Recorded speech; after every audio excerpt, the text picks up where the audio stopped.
வந்து சேர்ந்து ஓட்டனல்ல. சந்தோஷம். Hey guys, welcome back to my channel. Vijay டிவியோட பிரைம் ஷோ ஆன பிக் பாஸ் சீசன் 8 வந்து ஸ்டார்ட் ஆயிடுச்சு. ஆளும் புதுசு, ஆட்டமும் புதுசு. ஸோ ஹோஸ்ட்டை பற்றி சொல்லணும்னா நம்ம விஜய் சேதுபதி சார். ஆளும் புதுசு, ஆட்டமும் புதுசு, நானும் புதுசு. ஃபர்ஸ்ட் டைம் நான் வந்து சீசன் 8ல இருந்து ஸ்டார்ட் பண்ணேன். விஜய் சேதுபதி சார் பற்றி சொல்லணும்னா பக்கத்து வீட்டு பையன் மாதிரி, இப்படி பார்த்தா அப்படியே அங்கே உட்காந்துருப்பாரு. ஸோ அந்த மாதிரி அவர் வந்து ப்ராக்டிக்கலாக அவர் நடிக்கிறாருலாம் ஆக்டிங்கே கிடையாது. அவர் வந்து வாழ்ந்துட்டு இருக்காரு. ஸோ வீட்டில் போய் பார்த்தீங்கன்னாலும் அப்படிதான் இருப்பாரு. இன்டர்வியூஸில் பேசும்போது எல்லா இடத்துலையுமே வந்து அவர் கேஷுவலாக தான் இருப்பார். நடிக்கும் போதும் அப்படிதான் இருப்பார். Okay, so man living. ஓகேவா, ஆக்டிங்லாம் சொல்லவே முடியாது. அந்த அளவுக்கு ஒரு பெஸ்ட் கொடுக்கக்கூடிய ஒரு ஆக்டர்னு சொல்லலாம். ஆண்டவரை மிஸ் பண்ணுறேன். பட் என்ன பண்ணுறது, கிளம்பிட்டாரே. ஒரு சுச்சுவேஷனை வந்து எப்படி ஹேண்டில் பண்ணணும்னு அவருக்கு தெரியும். ஆரம்பத்திலேயே வந்து சொல்லிட்டாரு, ஏதாவது தவறு ஆயிடுச்சுன்னா முன்ன பின்ன பார்த்து பேசிப்போம். என்ன குத்த சொன்னால் பப்ளிக் தான் ஓட் போட்டாங்கன்னு சொல்லுங்கள், பப்ளிக் கிட்ட கேட்டால் சார் தான் வந்து எலிப்ரேட் பண்ணிட்டாருன்னு சொல்லுங்கன்னு சொல்லி நியூட்ரலாக டீல் பண்ணியிருக்காரு. இதுலேயே வந்து தெரிஞ்சுக்கணும் நீங்கள். ஸோ பிக் பாஸ் வீட்டை வந்து அதுக்கப்புறமா சுற்றி காமிச்சாங்க. வீடு ரொம்ப அழகாக இருக்குல்ல. என்னதான் அழகான வீடாக இருந்தாலும் இங்கே ஞாபகங்களை உருவாக்குறதுக்கு மனுஷங்க இல்லாட்டி இது வெறும் அழகிய கட்டணம்.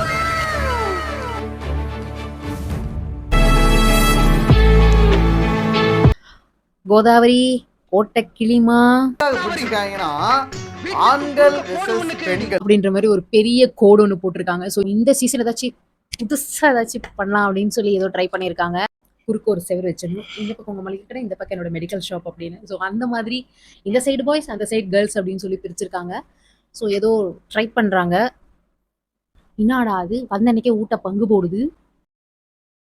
பொண்ணுங்களுக்குள்ள குழாயடி சண்டை நடந்தா தடுத்து விடுறதுக்கு முன்னையாச்சு பசங்க ஏதோ உள்ள வருவாங்க. இது என்ன பண்றாங்கன்னே ஒரு எக்ஸைட்டிங்கா இருக்கு. ஓகே, ஸோ எல்லா சீசனும் கொஞ்சம் டிஃப்ரெண்டா இருக்கு. வெயிட் பண்ணி பார்ப்போம். நெக்ஸ்ட் வந்து பெட் காமிச்சாங்க. 3 ஷேரிங் பெட், அப்புறம் வந்து வித்தவுட் ஷேரிங் பெட் வந்து காமிச்சிருக்காங்க. ஸோ ஒரு பெட்டு கொடுத்தாவே அதில் 3 பேர் உட்காந்து குசலம் பேசுவாங்க.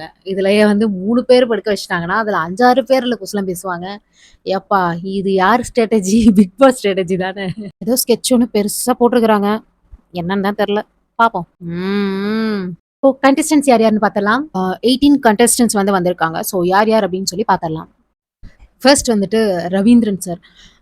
ஆக்சுவலாக பிக் பாஸ் மூலமாக ஃபேமஸ் ஆனவங்க பல பேர். அப்படின்னா பிக் பாஸை ரிவ்யூ பண்ணி 7 சீசன் ரிவ்யூ பண்ணி ஃபேமஸ் ஆனவரில் இவர் ஒருத்தர். பிக் பாஸ் எஸ் ஃபேட்மேன் அப்படின்னு சொல்லி ரிவ்யூ பண்ணிட்டு இருப்பாரு. ஸோ அப்படியே தாறு மாற கிழிச்சு எடுப்பாரு. இப்போ என்னடானா எவ்வளோ நேரம் தான் நாங்கள் இக்கரையிலே இருக்கிறது, நாங்களும் வந்து உள்ள குதிச்சு பார்ப்போம் அப்படின்னு சொல்லி நான் தலைகீழாகத்தான் குதிப்பேன் அப்படின்னு சொல்லி உள்ள வந்திருக்காரு. செகண்ட் கண்டஸ்டன்ட் வந்து சஞ்சனா நமிந்தாஸ்.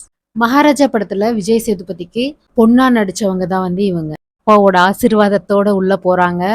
லைக் நல்லா விளையாடு, கடைசியில வந்து அப்பான்னு வந்து நிக்காத அப்படின்னு சொல்லி கியூட்டா வந்து பிளஸ் பண்ணி அனுப்பிச்சிருக்காரு.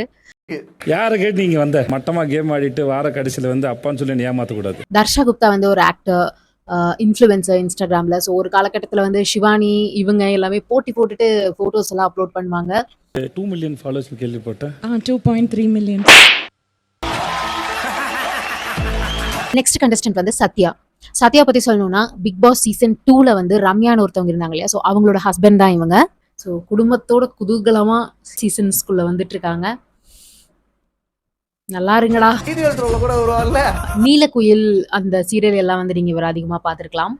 அவருதான், அது என்ன பார்த்துருக்கலாம், அவர்தான். நெக்ஸ்ட் கண்டஸ்டன்ட் வந்து தீபக் தினகர். இவரை பத்தி சொல்லணும்னா தூணிலும் இருப்பார் துரும்பிலும் இருப்பார் மாதிரி. நீங்க வந்து சன் டிவி போட்டீங்கன்னா அதுல வந்து நிற்பாரு. ஏதோ ஒரு சீரியல்ல, விஜய் டிவியில போட்டீங்கன்னா விஜய் டிவி சீரியல்ல வந்து இருப்பாரு. ஏதாச்சும் ஆங்கரிங் ஷோஸ் போட்டீங்கன்னா ஆங்கரிங்ல வந்து நிற்பாரு. ஒரு காலகட்டத்தில் வந்து இவர் எங்க பார்த்தாலும் பார்க்கலாம். ஓகேவா. ஸோ பிக் பாஸ்லேயே வந்து இவரை பார்த்தாச்சு. ஆத்தா மகமாயி பார்த்துட்டேப்பா. இந்த என்றென்று மார்க்கண்டேன் மாதிரி வயசே ஆகாதவங்களுக்குலாம். தீபக் வந்து ஒரு ஸ்ட்ராங்கான கண்டஸ்டன்ட். ஏன் அப்படின்னா எங்க அம்மா வந்து அவரோட பிக்கெஸ்ட் ஃபேன். இப்போ பார்த்துட்டு இருக்க சீரியல்ஸ்ல வந்துட்டு நான் ஃபேன். தோழி முடிஞ்சு. ஓகேவா. ஸோ அவர் மேக்ஸிமம் நம்பர் ஆஃப் ஃபேன்ஸ் வந்து இப்போவே கையில் வச்சிருக்காரு. அதாவது ரொம்ப வருஷமா இவர் இந்த ஃபீல்டில் இருக்கிறதுனால நிறைய சப்போர்ட்ஸ் இருக்கும்னு எதிர்பார்க்கலாம். ஸோ இவர் வந்து ஒரு ஸ்ட்ராங் கண்டஸ்டண்டாக கருதப்படுது. நெக்ஸ்ட் வந்து ஆர்ஜி ஆனந்தி. இவங்க வந்து பேச ஆரம்பிச்சாங்க, பேசிக்கிட்டே இருந்தாங்க. புக் ஷோ என்னமோ ஒரு யூடியூப் சேனல் வந்து வச்சிருக்காங்க. ஸோ புக்ஸை பற்றி அதிகமாக இவங்க ரீட் பண்ணுவாங்க. ஸோ பிரெய்னி பர்சன் நினைக்கிறேன். ஸோ இவங்க கிட்ட கேர்ஃபுல்லாக விளையாடுங்கப்பா. புக்கு படிக்கும்போது எனக்கு நிறைய கேள்விகள் உண்டாச்சு. நெக்ஸ்ட் வந்துட்டு சுனிதா கோகோய். சுனிதா கொகோய். இவங்கள வந்து அதிகமா குக் வித் கோமாளில வந்து நீங்க பார்த்துருக்கலாம். அண்ட் இவங்களுக்குன்னு ஒரு தனி யூடியூப் சேனல் இருக்கு. நானும் அதுல ஒரு சப்ஸ்கிரைபர். அண்ட் இவங்க கிட்ட இருக்க ஒரு சூப்பரான விஷயம் என்னன்னு பார்த்தீங்கன்னா, கியூட்டா வந்து இருக்கும் உங்களோட தமிழ் பேசுறது. அண்ட் அதே சமயம் ஒரு சில கவிதைகள் வந்து சொல்லுவாங்க. அப்படியே இருக்கட்டும். இஞ்சி பூண்டு பேஸ்ட் நீங்க தான் பெஸ்ட்.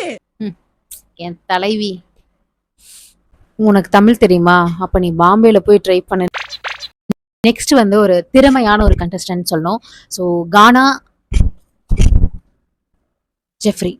இவர் வந்து ஒரு என்ன சொல்றது, நம்மள ஒருத்தர். ஓகே, அவரோட சிங்கிங் திறமை எல்லாமே வந்து வெளிக்காட்டுறதுக்காக பிக் பாஸ்குள்ள வந்திருக்காரு. ஃபைட்டிங் கியூட்டா இல்ல? நெக்ஸ்ட் கண்டஸ்டன்ட் வந்து ரஞ்சித். இவர் வந்து சாதா ரஞ்சித் இல்ல, கவண்டம்பாளையம் ரஞ்சித். இப்ப தெரியுதா யாருன்னு?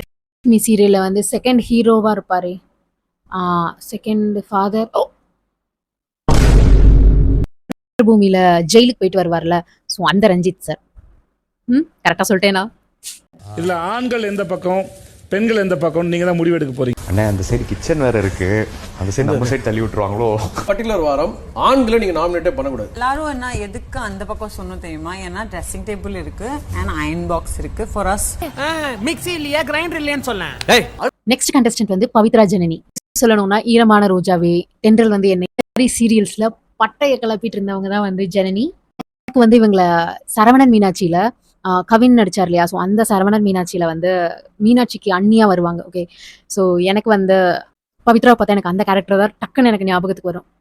நெக்ஸ்ட் வந்துட்டு சௌந்தர்யா நஞ்சுண்டான். சௌந்தர்யா நஞ்சுண்டான் இவங்க வந்து தர்பார்ல ஒரு ஃபிலிம் ரோல பண்ணியிருக்காங்க. திரௌபதி, வேற மாதிரி ஆஃபீஸ், ஸோ இதுலலாம் வந்து நடிச்சிருக்காங்க. அவங்க வந்து அந்த வாய்ஸ் பத்தி பேசிட்டு இருந்தாங்க. ஓகே, ஸோ என்னை பொறுத்த வரைக்கும் நீங்க அதை மனசுக்கு, நீங்க அதை மைண்டுக்கு எடுத்துட்டு போகாதீங்க. ஓகே, ஸோ என்னோட வாய்ஸ் இப்படி இருக்கு அப்படின்னு சொல்லிட்டு அந்த விஷயத்த வந்து வாய்ஸ் விஷயத்த வந்து எடுத்துருக்க தேவையில்லைன்னு எனக்கு தோணுச்சு. எடுத்துக்கிட்டு போனாதான் அது ஒரு இஷ்யூவா இருக்கும். ஓகே, அவங்க என்னமோ சொல்லிட்டு போறாங்க, நான் பாட்டுக்கு நம்ம வேலையை பார்ப்போம் அப்படின்ற மாதிரி இருந்துட்டா பிரச்சனை இல்லை. ஸோ இன்னைக்கு சொல்ல வரும்போது ஆப்போசிட்ல இருக்கிறவங்களுக்கு இன்னும் கம்ஃபர்ட்டா போயிடும். ஓகே, நீங்க அதை நெகட்டிவா நினைச்சிட்டீங்க அப்படின்னு ஈஸியா அவங்க அதை வாய்ஸ் கொண்டு வருவாங்க. ஸோ இதுலயே வந்து அவங்க உள்ள போனதுக்கு அப்புறம் ஒரு கண்டஸ்டன்ட் அந்த வாய்ஸ் பத்தி சொன்னோடனே எக்ஸ்கியூஸ் மீ அப்படின்னு சொல்லியிருப்பாங்க. வாய்ஸே டிஃபரெண்டா தான் இருக்கு. எங்க பொம்பளுக்கு sorry excuse me. So all the best. நீங்க வாய்ஸ் பத்தி எதுவும் கண்டுக்காதீங்க. Talk in girls voice. என்னம்மா பெண்மையா பேச சொல்லு. நெக்ஸ்ட் கண்டஸ்டன்ட் வந்து அருண் பிரசாத். இவங்களை அருண் பிரசாத்னு சொல்றதுக்கு பதிலா பாரதின்னு சொல்லியிருந்தா எல்லா பொம்மநாட்டிங்களுக்கும் பக்காவா தெரிஞ்சிருக்கும். ஸோ அப்படிப்பட்ட ஒரு தரமான ஒரு கண்டஸ்டண்டா வந்து இறக்கியிருக்காங்க. பாரதி கண்ணம்மாவோட பாரதி. பாட்டிமா யாராச்சும் பார்த்துட்டு இருந்தீங்க அப்படின்னா அந்த பட்டன் ஃபோன் எல்லாம் உங்க பேராண்டி கிட்ட எல்லாம் கொடுத்து என்ன நம்பர் என்ன எது நோட் பண்ணி வச்சுங்க மிஸ்டு கால் கொடுக்கறதுக்கு. வந்து தர்ஷிகா. இவங்க வந்து தாலாட்டு சீரியல்ல வந்து நீங்க பார்த்துருக்கலாம். பெஸ்ட் சப்போர்ட்டிங் ஆக்ட்ரஸ் அப்படின்ற அவார்டும் வாங்கியிருக்காங்க. எனக்கு என்னமோ கொஞ்சம் கராரானவங்களோ அப்படின்னு தோணுது. ஸோ இவங்கனால ஏதாச்சும் ஒரு தாளிப்பு நடக்கும் அப்படின்னு சொல்லி என்னோட பிரெயின் சொல்லுது. பார்ப்போம். நெக்ஸ்ட் வந்து த கியூட்டஸ்ட் விஜய் விஷால். எனக்கு இவ்வளோ சிம்பிளாக புரிய வச்ச ஒரே ஆள் நம்ம விஷால் தான். இந்த விஜய் விஷால் யாருன்னு பார்த்தீங்க அப்படின்னா பாகியலட்சுமி மேம்க்கு பையனா நடிச்சிருப்பாங்க இல்லையா, ஸோ அந்த பர்சன். திடீர்னு சீரியல் விட்டு கலண்டப்பவே ஒரு டவுட் வந்துச்சு. அங்ஷிதா அக்பர் ஷா. பாஷாவா? Cook with Comali season 5, dance Jodi dance, Chithi 2 இந்த மாதிரி சீரியல்ஸ்ல நீங்க அடிக்கடி பார்த்துருக்கலாம். செல்லம்மா சீரியலையும் அவங்க நடிச்சிருப்பாங்கன்னு நினைக்கிறேன். கண்டஸ்டன்ட் அர்ணவ். அர்ணவ் பத்தி சொல்லணும் அப்படின்னா வாயில வந்து சனி பகவான் நல்லா சப்பளங்கால் போட்டு உட்கார்ந்துட்டு இருக்கார் அப்படின்னு நான் சொன்னேன். விஜயஸ் தான் சொன்னார். வாழ்க்கை நல்லது நடக்கும் எதை பேசி கெடுத்துருவீங்க, பார்த்து. இவரை பத்தி சொல்லணும்னா சக்தி, கேளடி கண்மணி, செல்லம்மா இந்த மாதிரி சீரியல்ஸ்ல வந்து ஆக்ட் பண்ணியிருக்காரு. அடுத்தது முத்துக்குமரன் ஜெகதீஷன். இவர் வந்து ஒரு யூடியூபர், டிபேட் ஸ்பீக்கர். தமிழை வந்து மிக்சியில போட்டு நல்லா கரைச்சி அச்சுன்னு வந்திருக்கு. அண்ட் சென்ஸ் ஆஃப் ஹியூமரும் கொஞ்சம் நல்லா இருக்கு. ஓகே, ஸோ தீபக் இவர் எல்லாமே வந்து கொஞ்சம் அந்த பிக் பாஸ் ஹவுஸை ஜெல் பண்ணி ஒரு டுகெதரா வச்சிருப்பாங்க, ஒரு ஃபன் பண்ணி ஒரு என்டர்டைனிங்கா வச்சிருப்பாங்க அப்படின்னு எதிர்பார்க்கலாம். இவரை வந்து நான் அதிகம் குக்கு எஃப்எம் ஆட்ல நான் அதிகமா இவரை பார்த்துருக்கேன். லாஸ்ட் கண்டஸ்டன்ட் ஜாக்லின் வந்து விஜய் டிவிலேயே பிறந்து வந்த ஒரு என்ன சொல்றது ஒரு கண்டஸ்டன்ட். ஜாக்லின் வந்து ஒரு ஆங்கர். சீரியல்ஸ்ல இருந்து நிறைய ஆக்ட் பண்ணியிருக்காங்க, மூவிஸ் பண்ணியிருக்காங்க. ஸோ இவங்க வந்து பிக் பாஸ் 8ல் வந்து ஒரு கண்டஸ்டண்ட்டாக வந்திருக்காங்க. விஜய் டிவியின் குழந்தைகள்லாம் அப்படியே வந்து நில்லுங்க பார்க்கலாம் ஓரமா.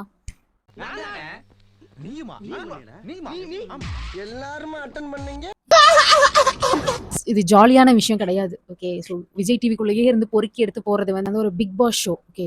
இதுல வந்து கையில துப்பாக்கி எடுத்து யாராச்சும் சுட்டுக்கிட்டே இருங்க. கடைசியா 2 பேர் தான் நிக்கணும் அப்படின்னு சொல்ற ஒரு விளையாட்டுக்குள்ள அடிக்கடி பார்க்குற முகங்கள், அடிக்கடி பேசிக்கிற முகங்கள்.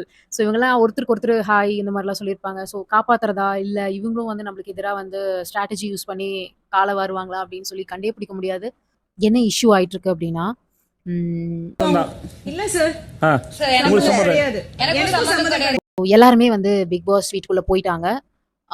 போனதுக்கு அப்புறம் என்னாச்சு அப்படின்னு பார்த்தா எல்லா கண்டஸ்டன்ட்டும் வந்ததுக்கு அப்புறம் ஒரு டெசிஷன் எடுத்துட்டு அதுக்கப்புறமா ஒரு முடிவு எடுத்திருக்கணும். அவங்க வந்துட்டு ஸ்டார்டிங்லேயே வந்துட்டு நாங்க வந்து பாய்ஸ் வந்து நாமினேட் பண்ண மாட்டோம். அப்படி இருந்தா நாங்க இந்த சைடு எடுத்துக்கிறோம். இந்த சைடு வந்து கிச்சன் அதிகமா இருக்கு. ஓகே. ஸோ கேர்ள்ஸ் வந்து அந்த சைடு வேணாம் அப்படின்னு சொல்லிட்டாங்க.